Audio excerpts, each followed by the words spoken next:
सुप्रभात बच्चों। आज की कक्षा में आप सबका स्वागत है। कैसे हैं आप सभी? आशा करती हूँ और भगवान से प्रार्थना करती हूँ आप सदा सुखी रहें। बच्चों, हम कल की कक्षा में हमारे भारत देश के जनवादी राष्ट्रपति और महान विज्ञानी श्रीमान कलाम जी के बारे में बहुत कुछ जानकारी प्राप्त कर चुके हैं।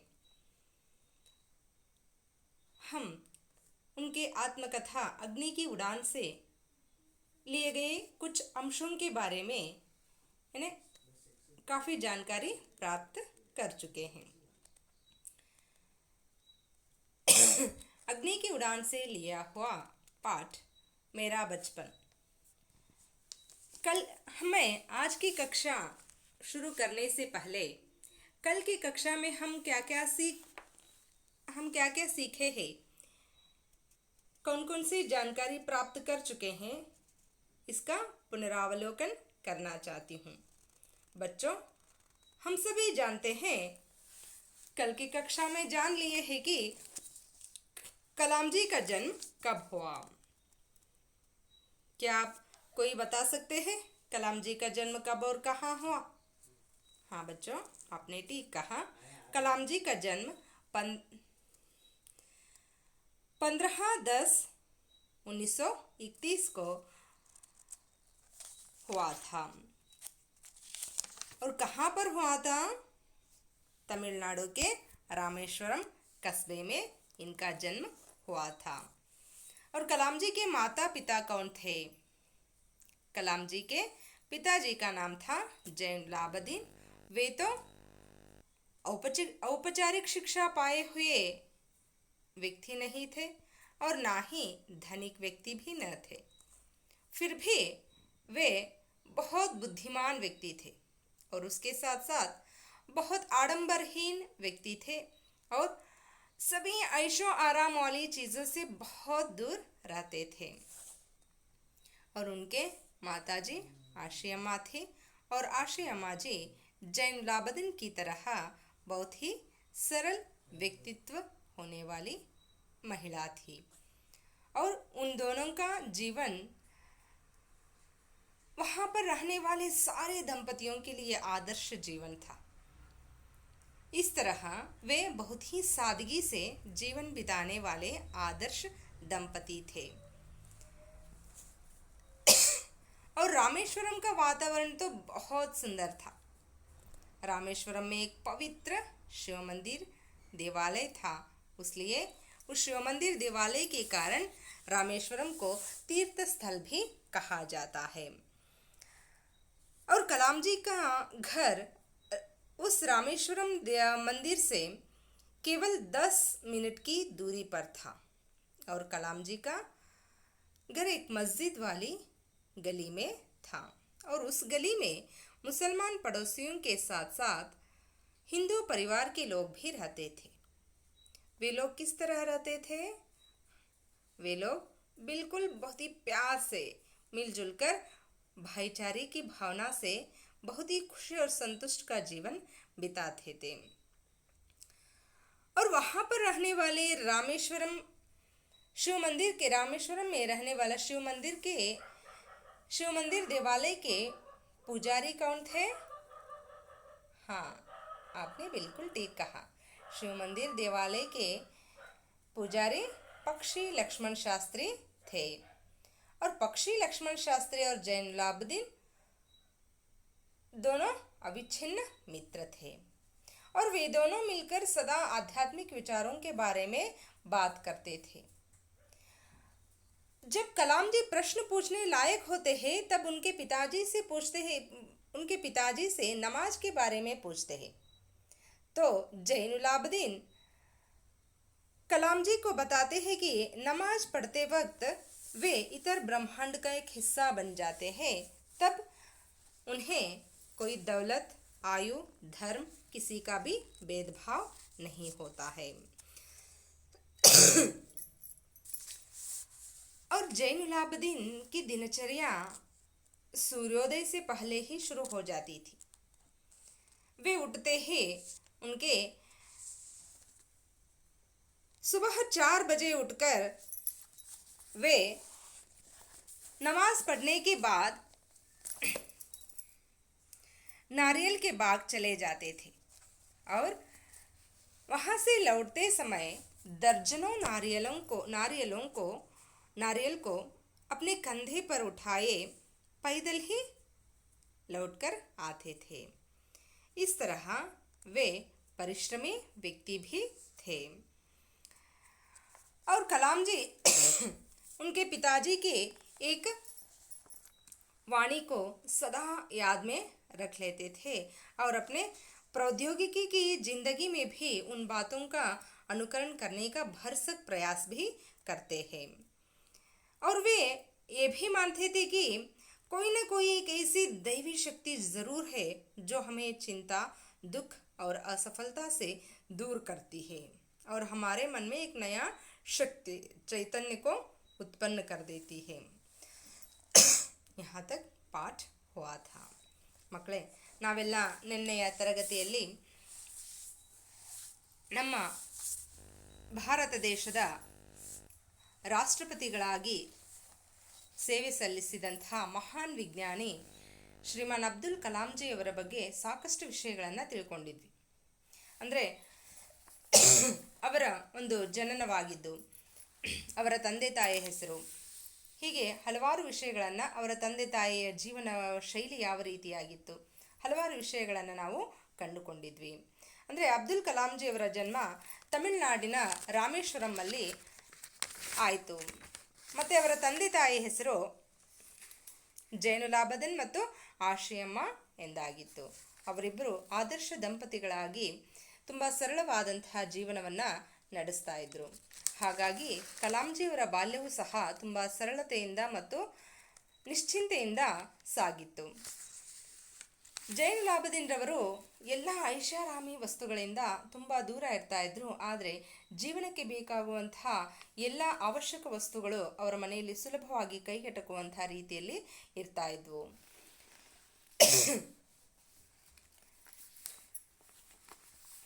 ಕಲಾಂಜಿಯವರು ತಮ್ಮ ಪ್ರಶ್ನೆಯನ್ನು ಕೇಳುವಂತಹ ಮಟ್ಟಕ್ಕೆ ಬೆಳೆದಾಗ, ಅವರ ತಂದೆ ಹತ್ರ ನಮಾಜಿನ ಬಗ್ಗೆ ಕೇಳಿದಾಗ ಅವರ ತಂದೆಯವರು ತುಂಬಾ ಚೆನ್ನಾಗಿ ಆತನ ಮನಸ್ಸಿಗೆ ನಾಟುವಂಥ ರೀತಿಯಲ್ಲಿ ಉತ್ತರವನ್ನು ನೀಡ್ತಾರೆ.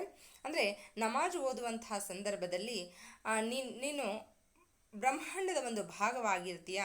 ಅದನ್ನು ಓದುವುದರಿಂದ ಎಲ್ಲ ಜಾತಿ, ಮತ, ಧರ್ಮ, ಕುಲ, ವಯಸ್ಸು, ಅಂತಸ್ತು ಇವೆಲ್ಲವುಗಳ ಭೇದವನ್ನು ನೀನು ಮರೆತು ಹೋಗ್ತೀಯ. ಅದು ಯಾವುದು ಸಹ ಮುಖ್ಯ ಅಂತ ಅನಿಸೋದಿಲ್ಲ. ನೀನು ಬ್ರಹ್ಮಾಂಡದ ಒಂದು ಭಾಗವಾಗ್ತೀಯ, ಭಗವಂತನಲ್ಲಿ ಲೀನವಾಗ್ತೀಯ ಅನ್ನೋ ಒಂದು ಮಾತನ್ನು ಆತನಿಗೆ ಹೇಳ್ತಾರೆ. ಹೀಗೆ ತಂದೆಯಿಂದ ಆದಷ್ಟು ಒಳ್ಳೆಯ ವಿಚಾರಗಳನ್ನು ಕೇಳ್ತಾ, ಯಾಕೆಂದರೆ ಅವರ ತಂದೆಯ ಆಪ್ತ ಮಿತ್ರರಾದಂತಹ ಪಕ್ಷಿ ಲಕ್ಷ್ಮಣ ಶಾಸ್ತ್ರಿಯವರು ಪ್ರಸಿದ್ಧ ಶಿವನ ದೇವಾಲಯದ ಪೂಜಾರಿಗಳಾಗಿದ್ದರು. ಅವರಿಬ್ಬರು ಸೇರಿದಾಗ ಆಧ್ಯಾತ್ಮಿಕ ವಿಚಾರಗಳ ಬಗ್ಗೆ ಚರ್ಚೆ ಮಾಡ್ತಾ ಇದ್ರು. ಆ ಚರ್ಚೆ ಮಾಡ್ತಾ ಇರುವಂಥ ಸಂದರ್ಭದಲ್ಲಿ ಕಲಾಂಜಿಯವರು ಸಹ ಅವರ ಜೊತೆಗೆ ಇರ್ತಾ ಇದ್ರು. ಹೀಗೆ ಆಧ್ಯಾತ್ಮಿಕ ವಿಚಾರಗಳ ಬಗ್ಗೆ ಕೇಳ್ತಾ, ಅದರ ಬಗ್ಗೆ ಪ್ರಶ್ನೆಗಳನ್ನು ಕೇಳಬೇಕು ಅನ್ನಿಸ್ದಾಗ ಪ್ರಶ್ನೆಗಳನ್ನು ಕೇಳಿ ಅದಕ್ಕೆ ಸರಿಯಾದ ಉತ್ತರವನ್ನು ಪಡ್ಕೊಳ್ತಾ, ಒಳ್ಳೆಯ ವಿಚಾರಗಳನ್ನು ಆಲಿಸ್ತಾ, ಒಳ್ಳೆಯ ವಿಚಾರಗಳನ್ನು ನೋಡ್ತಾ, ಒಳ್ಳೆಯ ಮನಸ್ಸಿನಿಂದಲೇ ಬೆಳೆದಂತಹ ವ್ಯಕ್ತಿ ಕಲಾಂಜಿಯವರಾಗಿದ್ದರು. ಜೈನುಲಾಬದೀನ್ ರವರ ಒಂದು ದಿನಚರ್ಯೆ, ಅವರ ದಿನ ಸೂರ್ಯೋದಯಕ್ಕಿಂತ ಮುಂಚೆನೇ ಪ್ರಾರಂಭವಾಗ್ತಾ ಇತ್ತು. ಬೆಳಗಿನ 4 ಗಂಟೆಯಷ್ಟೊತ್ತಿಗೆ ಅವರು ಎದ್ದು ತಮ್ಮ ತೆಂಗಿನ ತೋಟಕ್ಕೆ ಹೋಗಿ ಕೆಲಸವನ್ನು ಮಾಡಿ ಹಿಂತಿರುಗುವಂಥ ಸಂದರ್ಭದಲ್ಲಿ ಸುಮಾರು ತೆಂಗಿನಕಾಯಿಗಳನ್ನು, ಡಜನ್ ಗಂಟಲೆ ತೆಂಗಿನಕಾಯಿಗಳನ್ನು ತಮ್ಮ ಹೆಗಲ ಮೇಲೆ ಹೊತ್ಕೊಂಡು ಹಿಂತಿರುಗ್ತಾ ಇದ್ರು. ಹೀಗೆ ಪರಿಶ್ರಮ, ಅವರು ಆದರ್ಶ ವ್ಯಕ್ತಿಗಳಾಗಿರೋದ್ರ ಜೊತೆಗೆ ಪರಿಶ್ರಮಿ ವ್ಯಕ್ತಿಯೂ ಸಹ ಆಗಿದ್ರು. ತದನಂತರ ಕಲಾಂಜಿಯವರ ತಂದೆ ಹೇಳಿರುವಂಥ ಸಾಕಷ್ಟು ವಿಷಯಗಳನ್ನು ಅವರು ತಮ್ಮ ಪ್ರೌದ್ಯೋಗಿಕ ಜೀವನದಲ್ಲಿಯೂ ಸಹ ಅಳವಡಿಸ್ಕೊಳ್ಳೋದಕ್ಕೆ ಪ್ರಯತ್ನ ಪಟ್ಟರು. ಮತ್ತು ಅವರ ತಂದೆ ಹೇಳಿದಂತೆ ಒಂದು ವಿಷಯವನ್ನು ಅವರು ತುಂಬ ಆಳವಾಗಿ ನಂಬಿದ್ರು. ಯಾವುದೋ ಒಂದು ದೈವಶಕ್ತಿ, ನಾವು ನಂಬಿರುವಂತಹ ಒಂದು ದೈವಶಕ್ತಿ ನಮ್ಮನ್ನು ಸದಾಕಾಲ ಕಾಯ್ತಾ ಇರುತ್ತೆ. ಅಂದರೆ ನಮ್ಮ ವಿಫಲತೆಗಳುಂಟಾದಾಗ, ನಮಗೆ ಸೋಲುಂಟಾದಾಗ, ದುಃಖ ಆದಾಗ, ಚಿಂತೆಯಲ್ಲಿ ಮಗ್ನರಾದಾಗ ಅವೆಲ್ಲವುಗಳಿಂದ ದೂರ ಮಾಡಿ ನಮ್ಮ ಮನಸ್ಸಿನಲ್ಲಿ ಒಂದು ಹೊಸ ಶಕ್ತಿಯನ್ನು ಮೂಡಿಸುವಂಥ ಒಂದು ವಿಶಿಷ್ಟ ಒಂದು ಶಕ್ತಿ ಆ ದೈವಿ ಶಕ್ತಿಗಿದೆ ಅಂತ ಹೇಳಿ ಅವರು ನಂಬ್ತಾ ಇದ್ರು. ಇಲ್ಲಿಯವರೆಗೂ ನಾವು ನಿನ್ನೆ ತರಗತಿಯಲ್ಲಿ ಈ ಪಾಠದ ಬಗ್ಗೆ ತಿಳ್ಕೊಂಡಿದ್ವಿ. तो अब हम आगे देखते हैं अपनी आत्मकथा में कलाम जी आगे क्या कह रहे हैं. कलाम जी के पिताजी लकड़ी की नौकाएं बनाने का काम शुरू करते हैं. तब उनकी आयु केवल 6 वर्ष का था. ಕಲಾಂ ಜಿಯವರ ತಂದೆ ಜೈನುಲಾಬದೀನ್ರವರು ಕಟ್ಟಿಗೆಯ ಹಡಗುಗಳನ್ನು ಮಾಡುವಂತಹ ಕೆಲಸವನ್ನು ಪ್ರಾರಂಭ ಮಾಡ್ತಾರೆ. ಆಗ ಕಲಾಂಜಿಯವರ ವಯಸ್ಸು ಕೇವಲ 6 ವರ್ಷದ ವಯಸ್ಸಾಗಿತ್ತು. ये नौकाएं तीर्थयात्रियों को रामेश्वरम से धनुषकोडी तक ले जाने का काम आती थी. ಈ ಹಡಗಿನ ಮೂಲಕ ಧನುಷ್ಕೋಡಿಯಿಂದ ಆ ಶಿವನ ತೀರ್ಥಸ್ಥಳ ಅಂತ ರಾಮೇಶ್ವರಂಗೆ ಧನುಷ್ಕೋಡಿಯಿಂದ ಜನ ಬಂದು ಹೋಗುವಂತಹ ಕಾರ್ಯವನ್ನು ಮಾಡ್ತಾ ಇದ್ರು.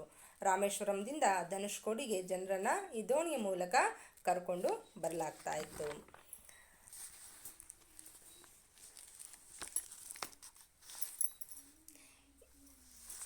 ले जाने का काम आती थी. स्थानीय ठेकेदार अहमद जलालुद्दीन के साथ पिताजी समुद्र तट के पास नौकाएं बनाने लगे. ಈ ಒಂದು ಕಾರಣದಿಂದಾಗಿ ಜೈನುಲಾಬದೀನ್ರವರು ಸ್ಥಾನೀಯ ಅಲ್ಲಿಯೇ ಇರುವಂತಹ ಒಬ್ಬ ಟೇಕೆದಾರ್ ಅಂದರೆ ಪಾರ್ಟ್ನರ್ ಸಹಭಾಗಿತ್ವದಲ್ಲಿ, ಅವರಿಬ್ಬರ ಸಹಭಾಗಿತ್ವದಲ್ಲಿ ಒಬ್ಬ ಸ್ನೇಹಿತರ ಜೊತೆ ಅವರೇನು ಮಾಡಿದರು, ಕೈಗೂಡಿಸ್ಕೊಂಡು ಇಬ್ಬರೂ ಸೇರಿ ದೋಣಿಗಳನ್ನು ಮಾಡುವಂತಹ ಕೆಲಸವನ್ನು ಪ್ರಾರಂಭಿಸಿದರು. ಅವರ ಹೆಸರು ಅಹಮದ್ ಜಲಾಲುದ್ದೀನ್ ಎಂದಾಗಿತ್ತು. बाद में अहमद जलालुद्दीन की मेरी बड़ी बहन जोहरा के साथ शादी हो गई. ತದನಂತರ ಅವರ ಒಂದು ಒಳ್ಳೆಯ ಒಂದು ಗುಣವನ್ನು ಮೆಚ್ಚಿ ಕಲಾಂಜಿಯವರ ತಂದೆ ಜೈನುಲಾಬದೀನ್ರವರು ಅವರ ಮಗಳಾದಂತಹ ಅಂದರೆ ಕಲಾಂಜಿಯವರ ಅಕ್ಕನನ್ನು ಜೊಹರಾಳನ್ನು ಅಹಮದ್ ಜಲಾಲುದ್ದೀನ್ರವರಿಗೆ ಕೊಟ್ಟು ಮದುವೆಯನ್ನು ಮಾಡ್ತಾರೆ.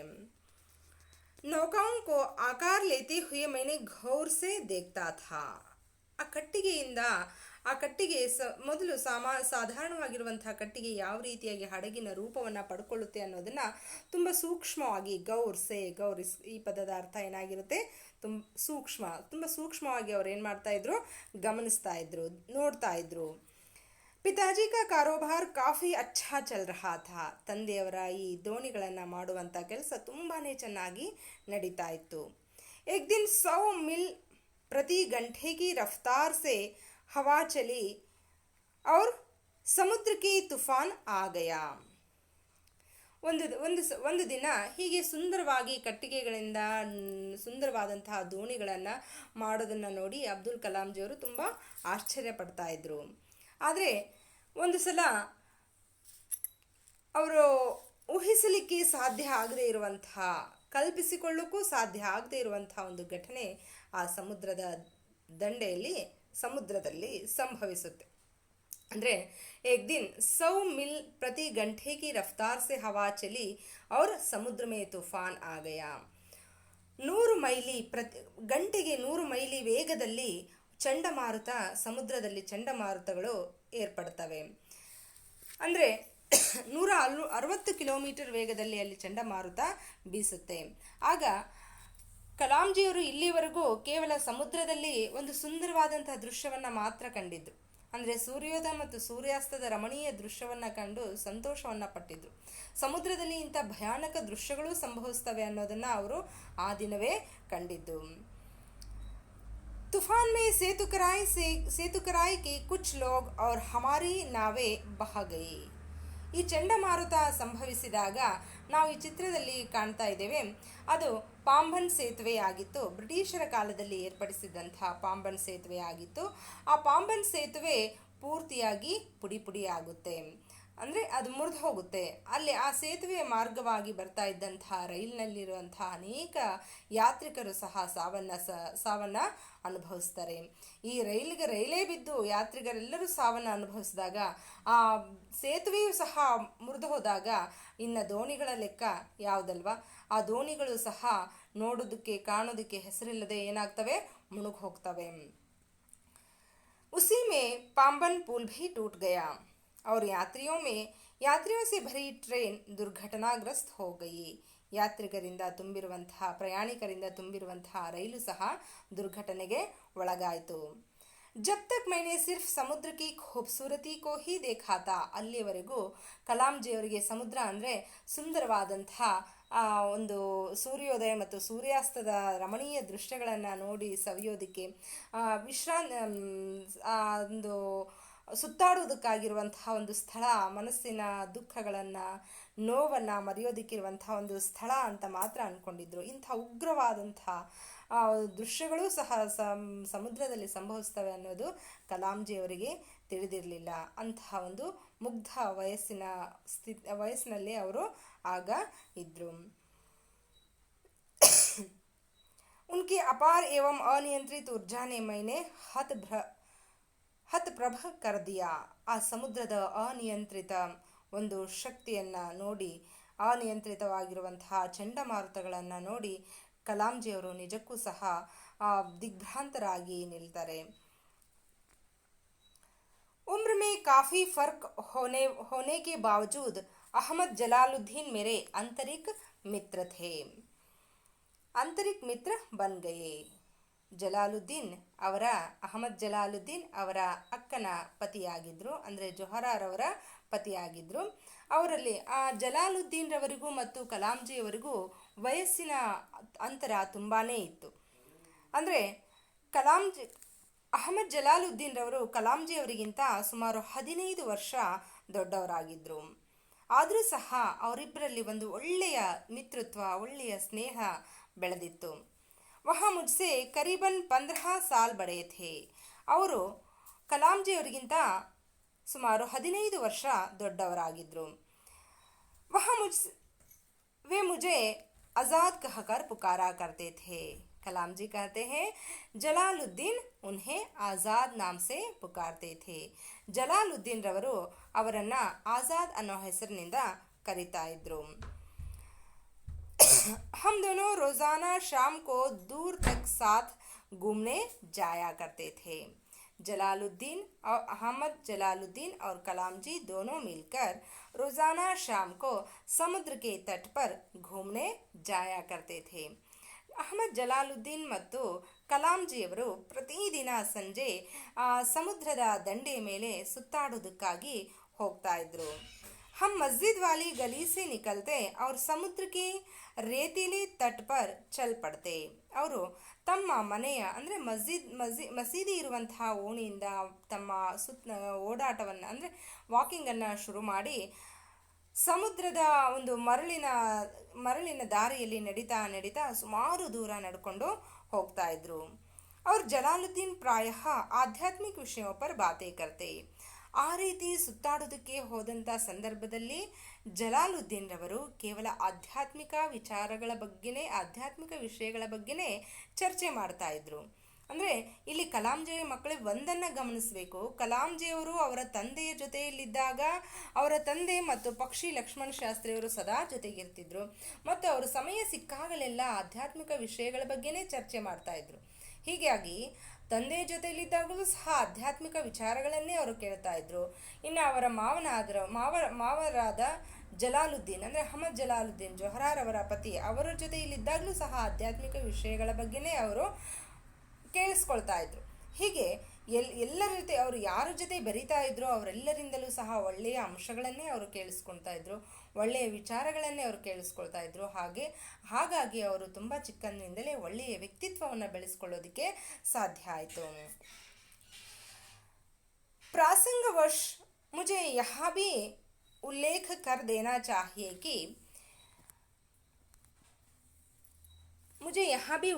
कर देना चाहिए कि पूरे इलाके में सिर्फ जलालुद्दीन ही थे जो अंग्रेजी में लिख सकते थे। कलाम जी अपनी आत्मकथा में ये भी कहते हैं कि मुझे यहाँ भी उल्लेख कर देना चाहिए कि पूरे इलाके में यानी पूरे रामेश्वरम में केवल एक ही व्यक्ति थे जो अंग्रेजी जानते थे। वो कौन है? हाँ बच्चों, आपने बिल्कुल ठीक कहा है। वो तो अहमद जलालुद्दीन थे। ಇಲ್ಲಿ ಲೇಖಕರು ಕಲಾಂಜಿಯರವರು ತಮ್ಮ ಆತ್ಮಕಥೆಯಲ್ಲಿ ಏನಪ್ಪ ಹೇಳ್ತಾ ಇದ್ದಾರೆ ಅಂದರೆ, ಇಡೀ ರಾಮೇಶ್ವರಂದಲ್ಲೇ ಕೇವಲ ಆಂಗ್ಲ ಭಾಷೆಯನ್ನು ಬಲ್ಲಂಥ ಪ್ರಕಾಂಡ ಪಂಡಿತರಾಗಿದ್ದಂಥವ್ರು ಯಾರು? ಜಲಾಲುದ್ದೀನ್ ರವರಾಗಿದ್ದರು. मेरे परिचितों में जलालुद्दीन के बराबर शिक्षा का स्तर किसी का भी नहीं था। मेरे परिचितों में जलालुद्दीन के बराबर शिक्षा का स्तर किसी का भी नहीं था। कलाम जी यहाँ पर ये कहना चाहते हैं कि उनके परिचितों में मित्र हो या सगे संबंधियाँ हों, इन सभी व्यक्तियों में से अंग्रेजी जानने वाले व्यक्ति केवल ಜಲಾಲುದ್ದೀನ್ ಮಾತ್ರ ಥೇ. ಇಲ್ಲಿ ಲೇಖಕರು ಏನಪ್ಪ ಹೇಳೋದಕ್ಕೆ ಬಯಸ್ತಾ ಇದ್ದಾರೆ ಅಂದರೆ, ಅವರ ಮಿತ್ರರಾಗಿರಬಹುದು, ಸಂಬಂಧಿಕರಾಗಿರಬಹುದು, ಅವರ ಸಂಪರ್ಕದಲ್ಲಿ ಬರುವಂಥ ಎಲ್ಲ ವ್ಯಕ್ತಿಗಳಲ್ಲಿ ಹೋಲಿಕೆ ಮಾಡಿದಾಗ ಆಂಗ್ಲ ಭಾಷೆಯನ್ನು ಬಲ್ಲಂಥ ಏಕೈಕ ವ್ಯಕ್ತಿ ಅಂದರೆ ಜಲಾಲುದ್ದೀನ್ ರವರು ಮಾತ್ರ ಆಗಿದ್ದರು.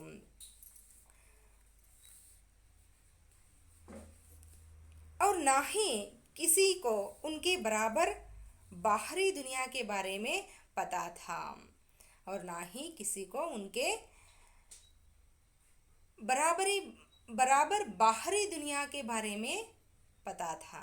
ಅಷ್ಟೇ ಅಲ್ಲ, ಕೇವಲ ಆಂಗ್ಲ ಭಾಷೆಯನ್ನು ಬಲ್ಲಂಥ ವ್ಯಕ್ತಿ ಮಾತ್ರ ಆಗಿರಲಿಲ್ಲ ಅವರು.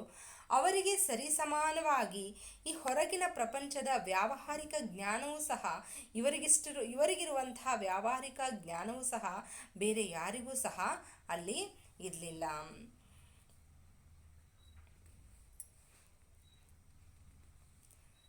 जलालुद्दीन मुझे हमेशा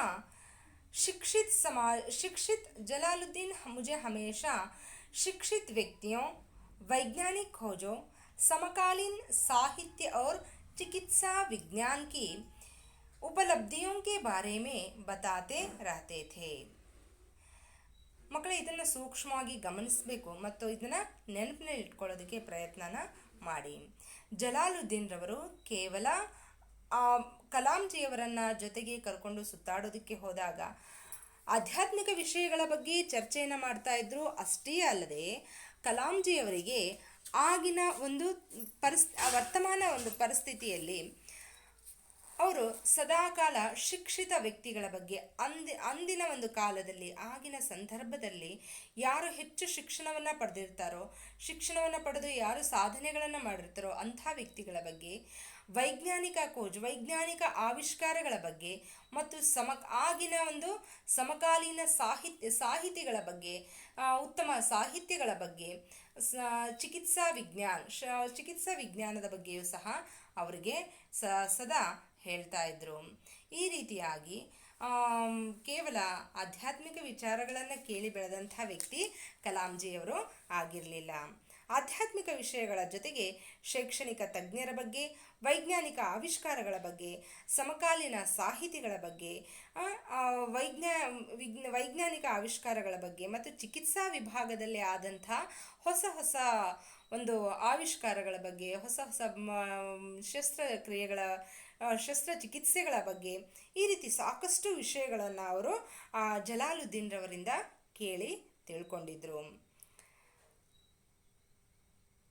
वही थे जिन्होंने मुझे सीमित दायरे से बाहर निकालकर नई दुनिया का बोध कराया.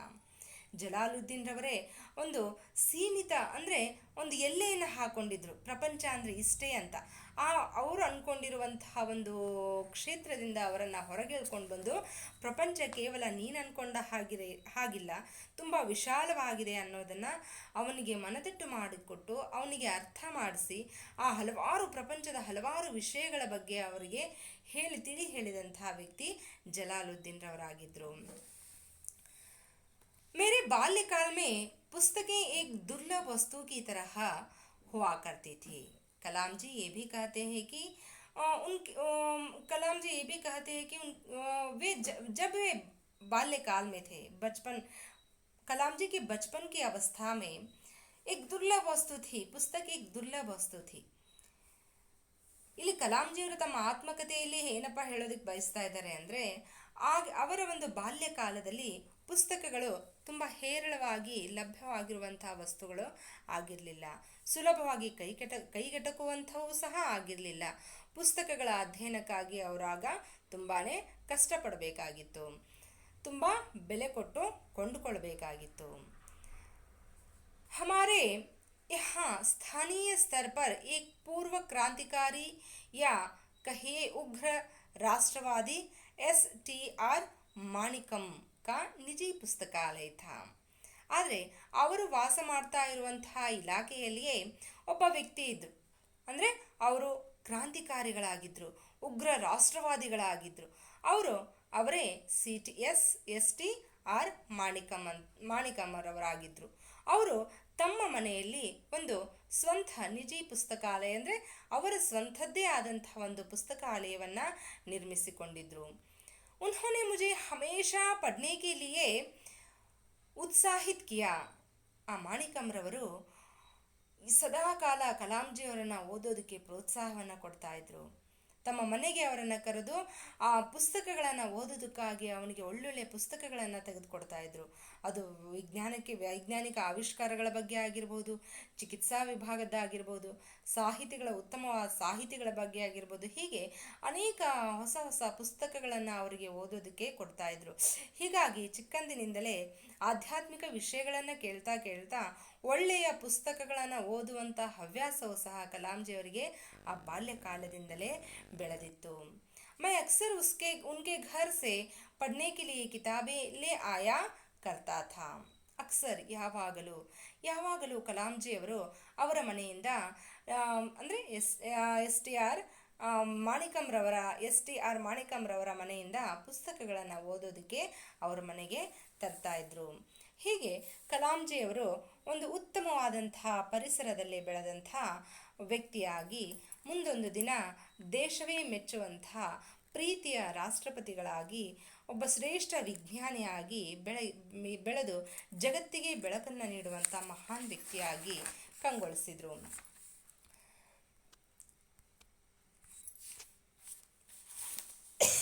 दूसरे जिस व्यक्ति का मेरे बाल जीवन पर गहरा असर पड़ा, वह मेरे चचेरे भाई शमशुद्दीन थे. ಅಷ್ಟೇ ಅಲ್ಲದೆ ಕಲಾಂಜಿಯವರ ಬಾಲ್ಯ ಜೀವನದಲ್ಲಿ ಅವರ ಮೇಲೆ ಆಳವಾದ ಪ್ರಭಾವವನ್ನು ಬೀರಿದಂತಹ ಮತ್ತೊಬ್ಬ ವ್ಯಕ್ತಿ ಅಂದರೆ ಶಂಶುದ್ದೀನ್ ರವರಾಗಿದ್ದರು. ಅವರ ಚಿಕ್ಕಪ್ಪನ ಮಗನಾಗಿದ್ದರು, ಅಂದರೆ ಅವರಿಗೆ ಸಹೋದರನಾಗಿದ್ದರು. ಆ ಸಹೋದರನನ್ನು ಸಹ ಇವರು ಇಲ್ಲಿ ನೆನಪಿಸ್ಕೊಳ್ಳೋದಕ್ಕೆ ಇಷ್ಟಪಡ್ತಾ ಇದ್ದಾರೆ.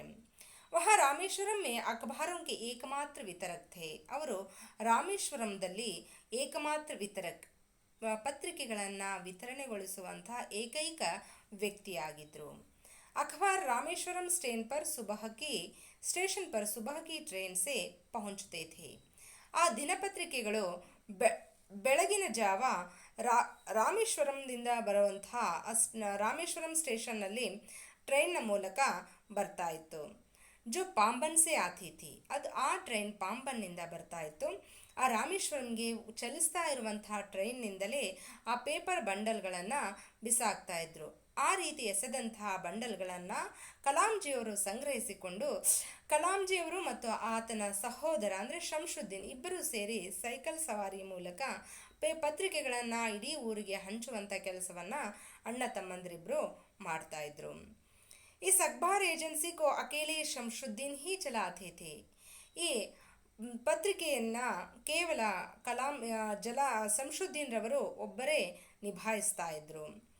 ರಾಮೇಶ್ವರಂ में अखबारों की जुमला 1000 प्रतियां बिकती थी.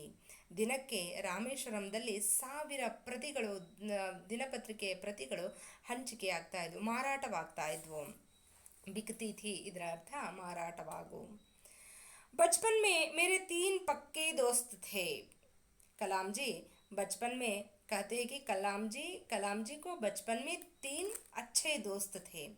उनका नाम है ರಾಮಾನಂದ ಶಾಸ್ತ್ರಿ, ಅರವಿಂದನ್ और ಶಿವಪ್ರಕಾಶ್.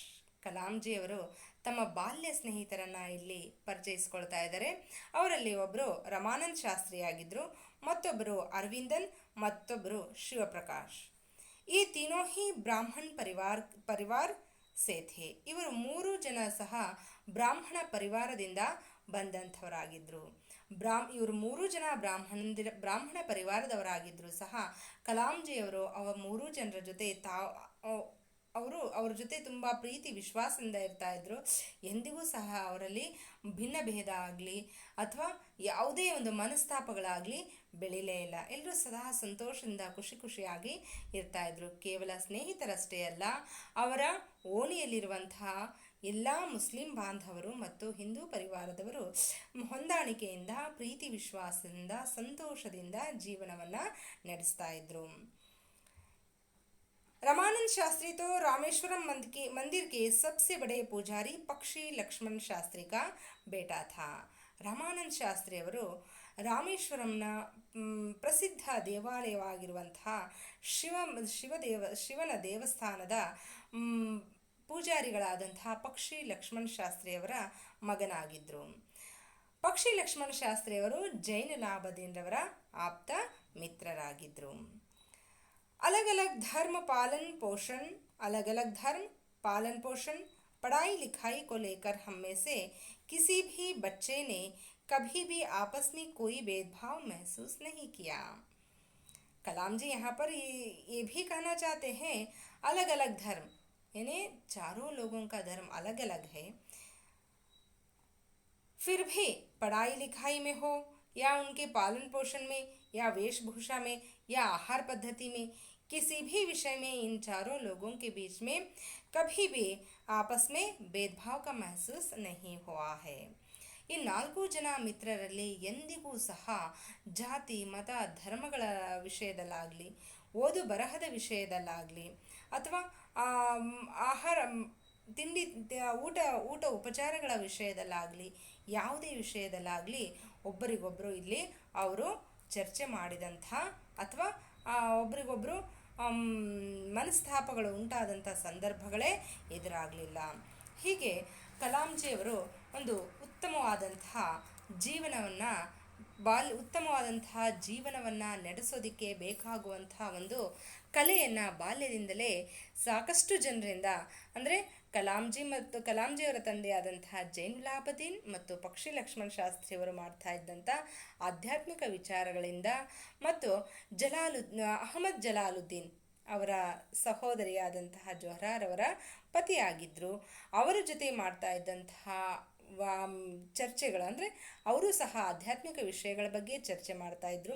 ಹೀಗೆ ಅವರೆಲ್ಲರಿಂದ ಪಡೆದಂತಹ ಒಳ್ಳೆಯ ಜ್ಞಾನವೇ ಅವರನ್ನು ಇಷ್ಟು ಉನ್ನತ ಮಟ್ಟಕ್ಕೆ ಅವರನ್ನು ಬೆಳೆಸೋದಕ್ಕೆ ಸಾಧ್ಯ ಆಯಿತು. ಆಮೇಲೆ ಕಲಾಂಜಿಯವರು ಮತ್ತೊಂದು ಮಾತನ್ನು ಹೇಳ್ತಾ ಇದ್ರು. ಏನಪ್ಪ ಅಂದರೆ, ನಮಗೆ ಬರುವಂತಹ ಎಲ್ಲ ಕಷ್ಟಗಳನ್ನು ನಾವು ಏನು ಮಾಡಬೇಕು, ಸ್ವೀಕರಿಸಬೇಕು. ಕಷ್ಟಗಳಿಗೆ ಯಾವತ್ತೂ ಸಹ ಹೆದರಬಾರ್ದು. ಕಷ್ಟಗಳು ಬರೋದು ಎದಕ್ಕೆ ಅಂದರೆ, ನಮ್ಮಲ್ಲಿರುವಂತಹ ಶಕ್ತಿಯನ್ನು, ಜಾಣತನವನ್ನು ಎತ್ತಿ ತೋರಿಸೋದಕ್ಕಾಗಿಯೇ, ಅಂದರೆ ನಮಗೆ ಮನವರಿಕೆ ಮಾಡಿಕೊಡುವುದಕ್ಕಾಗಿ. ನಮ್ಮಲ್ಲಿ ಇಷ್ಟೊಂದು ಶಕ್ತಿ ಇದೆ, ಬುದ್ಧಿವಂತಿಕೆ ಇದೆ, ಆ ಕಷ್ಟಗಳನ್ನು ಎದುರಿಸುವಂತಹ ಒಂದು ನೈಪುಣ್ಯತೆ ನಮಗಿದೆ ಅನ್ನೋದನ್ನು ತೋರಿಸೋದಕ್ಕಾಗಿಯೇ ಕಷ್ಟಗಳು ಬರ್ತವೆ. ಆ ಕಷ್ಟಗಳಿಗೂ ನಾವು ತೋರಿಸ್ಬೇಕು, ನಿನಗಿಂತ ಗಟ್ಟಿ ನನ್ನಲ್ಲಿರುವಂಥ ಶಕ್ತಿಯಾಗಿದೆ, ನಿನ್ನನ್ನು ಬಗ್ಸುವಂಥ, ನಿನ್ನನ್ನು ಬಡಿದು ಓಡಿಸುವಂಥ ಶಕ್ತಿ ನನ್ನಲ್ಲಿದೆ ಅನ್ನೋದನ್ನು ಆ ಕಷ್ಟಗಳಿಗೂ ಸಹ ತೋರಿಸ್ಬೇಕು ಅಂಥೇಳಿ ಹೇಳ್ತಾ ಇದ್ರು. ಮತ್ತು ಸದಾಕಾಲ ವಿದ್ಯಾರ್ಥಿಗಳಿಗೆ ಒಂದು ಮಾತನ್ನು ಹೇಳೋದಕ್ಕೆ ಇಷ್ಟಪಡ್ತಾ ಇದ್ರು ಅವರು. ಏನಪ್ಪ ಅಂದರೆ, ಒಂದು ಪುಸ್ತಕ 100 ಗೆಳೆಯರಿಗೆ ಸಮವಾಗಿರುತ್ತೆ. ಒಂದು ಪುಸ್ತಕ ಮಕ್ಕಳೆಲ್ಲರೂ ಸಹ ಸಾಮಾನ್ಯವಾಗಿ ವಿದ್ಯಾರ್ಥಿಗಳಷ್ಟೇ ಅಲ್ಲ, ಎಲ್ಲರೂ ಸಹ ಪುಸ್ತಕಗಳನ್ನು ಓದುವಂತಹ ಹವ್ಯಾಸವನ್ನು ಬೆಳೆಸ್ಕೊಳ್ಬೇಕು. ಯಾಕಂದರೆ ಪುಸ್ತಕಗಳ ನಮ್ಮ ತಲೆಯಲ್ಲಿರುವಂಥ ಹಲವಾರು ಕೆಟ್ಟ ವಿಚಾರಗಳನ್ನು ಹೊಡೆದೋಡಿಸಿ ಅಲ್ಲಿ ಒಳ್ಳೆಯ ವಿಚಾರಗಳು ಜಾಗೃತಗೊಳಿಸೋದಕ್ಕೆ ಸಹಾಯ ಮಾಡ್ತವೆ. ಹಾಗಾಗಿ ವಿದ್ಯಾರ್ಥಿಗಳಿಗೆ ಒಂದು ಸಂದೇಶವನ್ನು ನೀಡ್ತಾ ಇದ್ರು ಅವರು.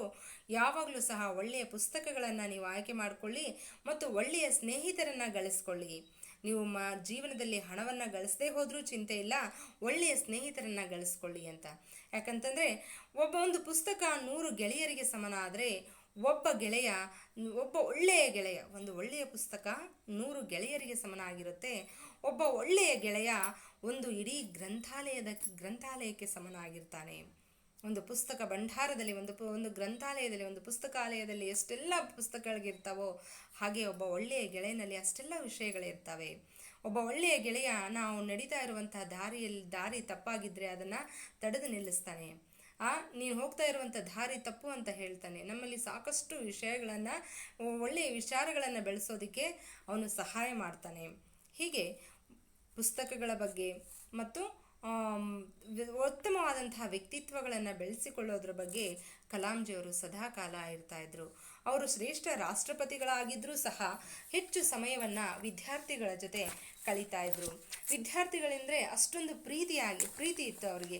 ಹಾಗಾಗಿ ಅವರು ರಾಷ್ಟ್ರಪತಿಗಳಾಗಿದ್ದಾಗ ಹಲವಾರು ಶಾಲೆ ಕಾಲೇಜುಗಳಿಗೆ ಸಮಾರಂಭಗಳಿಗೆ ಭೇಟಿ ನೀಡಿ ವಿದ್ಯಾರ್ಥಿಗಳಿಗೆ ಸಾಕಷ್ಟು ವಿಷಯಗಳನ್ನು, ತಮ್ಮ ಉತ್ತಮ ವ್ಯಕ್ತಿತ್ವ ಬೆಳವಣಿಗೆಯಲ್ಲಿ ಯಾವ ಅಂಶಗಳನ್ನು ವಿದ್ಯಾರ್ಥಿಗಳು ಅಳವಡಿಸ್ಕೊಳ್ಬೇಕು ಅನ್ನೋದನ್ನು ಸುಮಾರು ಭಾಷಣಗಳಲ್ಲಿ ಹೇಳಿರುವಂತಹ ನಾವು ಉದಾಹರಣೆಗಳನ್ನು, ದಾಖಲೆಗಳನ್ನು ನಾವು ಇಂದಿಗೂ ಸಹ ಕಾಣಬಹುದು.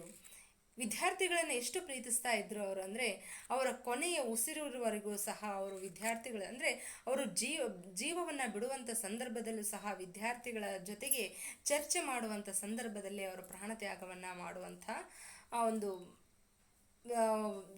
ಪ್ರಾಣತ್ಯಾಗವನ್ನು ಮಾಡುವಂಥ ಒಂದು ಸಂದರ್ಭ ಉಂಟಾಯಿತು. ಅಂದರೆ ವಿದ್ಯಾರ್ಥಿಗಳ ಒಂದು ಸಮ್ಮುಖದಲ್ಲೇ ಸಹ ಅವರು ತಮ್ಮ ಕೊನೆಯ ಉಸಿರನ್ನು ಎಳೆದರು. ಹೀಗೆ ವಿದ್ಯಾರ್ಥಿಗಳನ್ನು ಹೆಚ್ಚು ಪ್ರೀತಿಸ್ತಾ ಇದ್ದಂಥ ವ್ಯಕ್ತಿ ಅಂದರೆ ಕಲಾಂಜಿಯವರಾಗಿದ್ದರು. ಮಕ್ಕಳೇ, ಅವರು ಆಸೆ ಪಡುವಂತೆ ನೀವೆಲ್ಲರೂ ಸಹ ಉತ್ತಮ ಓದುವಂಥ ಹವ್ಯಾಸವನ್ನು ಬೆಳೆಸ್ಕೊಂಡು, ಉತ್ತಮ ಪುಸ್ತಕಗಳನ್ನು ಓದ್ತಾ, ಉತ್ತಮ ವ್ಯಕ್ತಿತ್ವವನ್ನು ಬೆಳೆಸ್ಕೊಂಡು, ನೀವು ಸಹ ಕಲಾಂಜಿಯವರು ಆಸೆ ಪಡುವಂತೆ ಒಬ್ಬ ಒಳ್ಳೆಯ ವ್ಯಕ್ತಿಗಳಾಗಿ ದೇಶವನ್ನು ಅಭಿವೃದ್ಧಿ ಪಥದತ್ತ ಕೊಂಡೊಯ್ಯುವಂತಹ ಮಹಾನ್ ಸಾಧಕರಾಗಿ ಬೆಳೀರಿ ಅಂತ ಹೇಳ್ತಾ ನಾನು ಈ ಒಂದು ಪಾಠವನ್ನು ಇಲ್ಲಿಗೆ ಮುಗಿಸ್ತಾ ಇದ್ದೀನಿ. ನಾವು ಕಲಾಂಜಿಯವರ ಬಗ್ಗೆ ಸಾಕಷ್ಟು ವಿಷಯಗಳನ್ನು ತಿಳ್ಕೊಂಡಿದ್ದೀವಿ. ಈ ಪಾಠದಲ್ಲಿರುವಂತಹ ಎಲ್ಲ ಅಂಶಗಳನ್ನು ಸಹ ನೀವು ಅರ್ಥ ಮಾಡ್ಕೊಂಡಿದ್ದೀರಿ ಅಂತ ಭಾವಿಸ್ತಾ, ಈ ಪಾಠಕ್ಕೆ ಸಂಬಂಧಪಟ್ಟಂತೆ ಪ್ರಶ್ನೋತ್ತರಗಳನ್ನು, ವ್ಯಾಕರಣಾಂಶಗಳನ್ನು ಮುಂದಿನ ತರಗತಿಯಲ್ಲಿ ನೋಡೋಣ ಅಂತ ಹೇಳ್ತಾ ಈ ಒಂದು ಪಾಠವನ್ನು ಇಲ್ಲಿಗೆ ಮುಗಿಸೋಣ. ಅವಕಾಶವನ್ನು ನೀಡಿದ್ದಕ್ಕಾಗಿ ತಮ್ಮೆಲ್ಲರಿಗೂ ಧನ್ಯವಾದಗಳು.